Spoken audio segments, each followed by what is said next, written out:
Mainit na balita.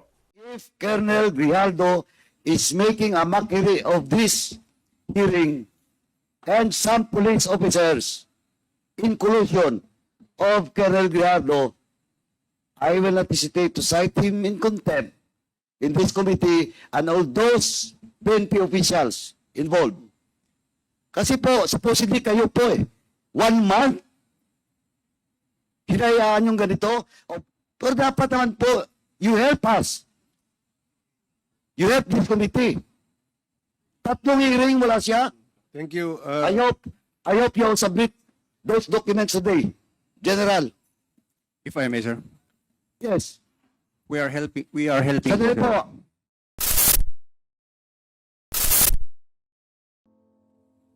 Please take a seat. Para mabilis po tayo, please take a seat. Yung taga-PHOW.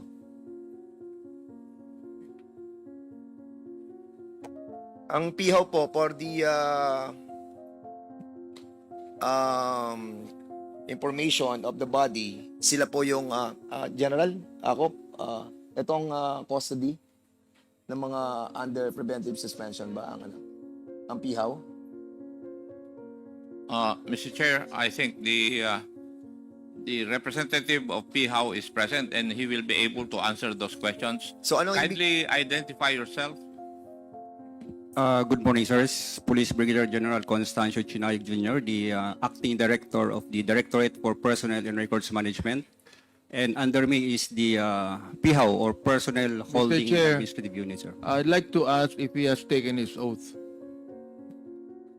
This is my second time, sir, to appear, so I took my oath Okay. the first time. What is the mandate of the PHOW, sir? It is, the PHOW is the unit in DPRM where personnel without any assignment are put into, sir. So, mula noong November 13, nag-report na bubuo sa inyo si Colonel Grijaldo? He reported November 18, sir. November 18. November 18. Opo. Pero the procedure of the PHOW is what? You have to report what, daily? Yes, sir. They should be physically accounted, especially when we were cautioned because we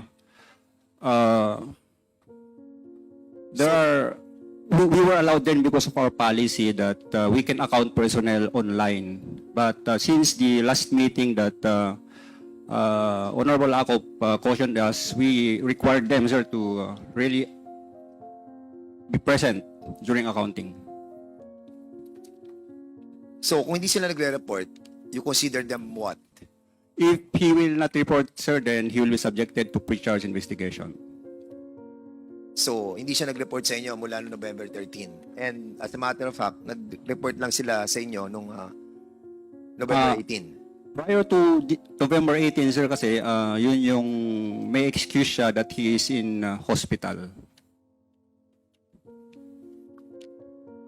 Okay. Mr. Chair, I'd like to ask in relation to what Congressman Dan Fernandez is saying. Ito bang si Grijaldo nag-report daily sa inyo? Because that is your rule, di ba? Yes po, sir. And he didn't do it. Come again, sir? He did not do it. He reported po, sir. 18 to 20, Daily. 22. Daily. Opo, sir. Physical report, physical, face-to-face. Did he report? Yes, sir, because they are made to sign. Daily. Opo, sir. Okay, after that, he did not report anymore, and it was told that he's in the hospital. Di ba? If I may, Congressman Nabante, so, daily siya nagre-report mula noong November 18 hanggang ngayon. Nagre-report sa inyo daily. Negative, sir. Because November 18, he applied for leave. 5 days mandatory and then special privilege leave. The effectivity of the mandatory leave is November 25 to 29. At naidugtong doon, sir, yung special privilege leave, December 2 to 4. So he was officially, sir, he is on leave. Wait. Ano yung special privilege that was given to him? These are leaves allowed that we can avail of, sir, for PNP personnel, sir. Okay. Yes, sir. So, yun yung special privilege. Opo, sir. Sige, Congressman muna. Mr. Chairman, Mr. Chair, Mr. Chair, you know, I've always maintained my silence over the accusation of Colonel Grijaldo on this, because I do not anymore want to belabor what he said in the Senate. Because anyway, the people watching to us right now does not believe in his lies to us, no? Pero the thing is, he must appear. He must appear here and tell us about these accusations to us. Oo, kami naman, Mr. Chair, we are willing to inhibit ourselves while he is here being asked by the Quadcom. Oo. So my name was one of those mentioned with Congressman Dan Fernandez that we pressured him to tell a lie. Oo. And his lie is brazen, Mr. Chairman. So, I'd like to find out what we're going to do with Colonel Grijaldo, realizing that he has not appeared here 3 times with the excuse that he has been in the hospital and confined, Mr. Chair. Sa akin nandiyan, Thank you. Mr. Colonel Grijaldo. No? Mr. Chairman, Let me allow the chair first to rule on the motion. The parliamentary status is that there is a motion that the House physician be directed to call on and visit Colonel Grijaldo and ensure that indeed, one, he needed confinement in a hospital. 2, that indeed he is suffering from a certain medical condition.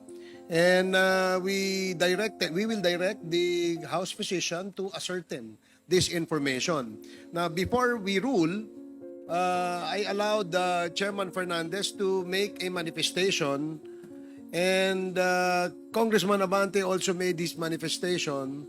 Now, I will recognize Congressman Flores for the amendment to the motion. Thank you, Mr. Chair. Yes, Mr. Chair, I Congressman just Flores. would like to propose an amendment to the motion of Chairman Caraps, Mr. Chair, if he would agree, Mr. Chair, that we ask the PNP to also send their doctor, Mr. Chair, because I believe that if Colonel Grijaldo is incapacitated to appear before a committee hearing, then would he be in a physical capacity to serve as a colonel in the PNP? If that would prohibit him from serving in the PNP in that manner, Mr. Chair, then maybe the PNP should also determine his physical fitness to continue serving as an officer of the PNP, Mr. Chair. Okay, that's noted. The amendment is to include the Philippine National Police Medical Director to likewise check on Colonel Grijaldo. Yes, Mr. Chair. So, there's a motion as amended and duly seconded. Are there any objections? Hearing none, the motion is carried. COMSEC, please coordinate with the House physician, and Philippine National Police is directed to likewise ask the PNP doctor to check on Colonel Grijaldo.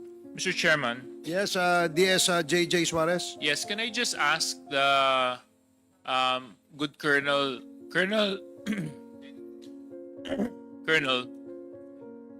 General, sorry. Nabanggit niyo po kanina na personal pong pumunta si Colonel Grijaldo sa inyo para pumirma. Ano pong petsa nun? Hindi naman po sa akin personal kasi may chief ng PHOW kay Colonel Acosta. Siya po ang nagsusupervise doon sa checking ng kanilang attendance po. Anong date po yun? November 18 po, sir. November 18. 18. So kung Tama po. November 18 po yun, that would be around more or less a week or so ago. Tama? Yes po, sir. Mr. Chairman, the reason why I asked is because dito po sa unang sulat ng kanyang abogado, Ang sinabi po niya dito ay naka-admit po siya sa ospital, kung hindi po ako nagkakamali. And suffering from left shoulder dislocation, TC slap tear. And this was issued by the Pasig Doctors Medical Center on November 11. And we have received another letter from their lawyer saying that Colonel Grijaldo is admitted at the Pasig Doctors Medical Center for the same issue, left shoulder rotator cuff syndrome and slap tear, and this is dated November 26. Mr. Chair, para naman po napakahirap paniwalaan na kung rotator cuff issue lang po ito, bakit ang tagal niyo po sa ospital? At sa sobrang tagal niyo po sa ospital, may kakayahan po kayo pumunta sa PHOW para po personal na makapunta doon. Kaso lang, pagdating po sa hearing ng mga Quadcom, hindi po siya nakakadalo. So, I would wait for the report of our medical personnel as to the status of Colonel Grijaldo in Pasig Doctors Medical Center, and maybe once we find out the truth regarding Colonel Grijaldo, we can make the necessary motions. I just wanted to manifest that, Mr. Chair. Thank you very much. Okay, salamat po, Mr. Chair. DSJJ. Mr. Chair. We are, the parliamentary status is that we are in the process of disposing of our admin matters. If this is in relation to that, I would beg the indulgence of Congressman Abante. This in relation to Colonel Grijaldo. Okay, Mr. Chair. please I'll be continue. allowed. I'd like to ask the NAPOLCOM about Colonel Grijaldo's attitude and absence, because it has been 1 month since he testified in the Senate about this. So, NAPOLCOM, will you please tell us? Mr. Chair, if the police officer is unable to perform his duties, or he is not physically fit to perform his duties as a police officer, then he may be filed a case for incompetence, Mr. Chair. Or otherwise, he may also voluntarily file for permanent physical disability if he would want to claim pension by reason of his inability to perform his or physically function as a police officer, Mr. Chair. You're saying, NAPOLCOM, that he can be charged with incompetence. That's what you're saying? If he is no longer able to perform physically his functions, Mr. Chair, then that is a possible ground. He's trying to hide, Mr. Chair. He's trying to hide from this committee. Of course, he cannot run in this committee's investigation, even if he try to hide. He might even be watching and listening right now. We do not even know. So I would like to ask the NAPOLCOM to actually tell us the recommendation over the absence of Colonel Grijaldo, which is already 1 month since he made a statement in the Senate, Mr. Chair. Thank you, Congressman Abante. Now we proceed with the admin matters. Yes, Congressman Paduano. Lastly, Mr. Chairman, with regards to Grijaldo lang po, you mentioned about the leave, no, official leave of Grijaldo that was, it will start November 25 to December 4. Tama po, sir. Okay, so that will be 9 days because of that special leave na 4, 2 to 4. Tama? 8 days po, sir. 8 days, okay. Now, please, General, mamaya na po yan. Please submit to this committee that official document that indeed you allow Colonel Grijaldo to have an official leave for 8 days. That's number 1 po. How about the previous? The previous medical certificates or medical checkups that was made by Grijaldo. Did he inform the police or the PHOW? Yes, Your Honor. You have the documents for him Yes, Your to Honor. request letter? Huwag niyong i-antedate, ha? Please submit to this committee because, as mentioned by Chairman Abante, almost 1 month na po. Will you, Pag-submit niyo po. Then the motion that was made, amended motion by Congressman Flores, yung medical officer niyo po, dapat i-check siya. Kasi Mr. Chairman, because of these 3 excuse letter, it's all about medical excuse. Mr. Chairman, if Colonel Grijaldo is making a mockery of this hearing and some police officers in collusion of Colonel Grijaldo, I will not hesitate to cite him in contempt in this committee and all those PNP officials involved to face cases doon po sa Napolcom. Kasi po, supposedly kayo po 1 month, hinayaan yung ganito. Of course, he's not absent without leave.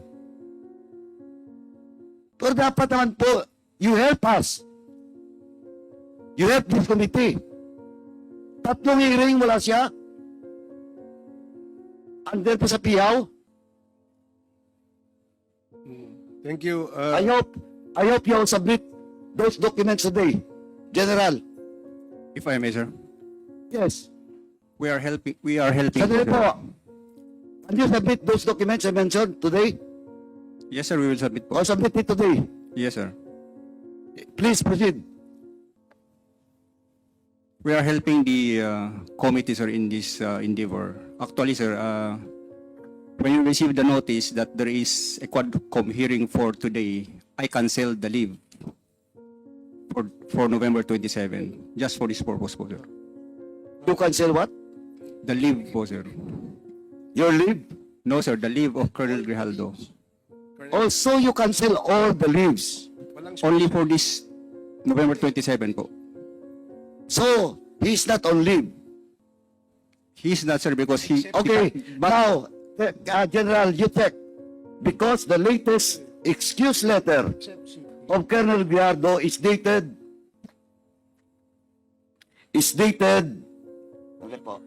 November, I think November 23. 26. Saan ba yun?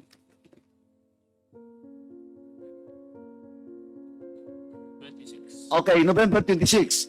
But, that was 3 days ago. But, yesterday. But, ito, Jenap, please take note of this. But the date of the medical request of his doctor was dated 11/23/2024. Baka pati kayo, niloloko niyo na. Paki-check lang po. Yes, Your Honor. Thank you, Mr. Chairman. Let me proceed. Can I proceed, Mr. Chairman? Okay, please proceed. Mr. Chair. Mr. Chair. Mr. Chair. With the indulgence of Congressman Caraps Paduano, Congressman Acop, and then is this in relation to the admin Yes. matters that we are discussing? Yes, Okay, the current matter po. After Congressman Acop. Thank you, Mr. Chair. Congressman Acop, you're recognized.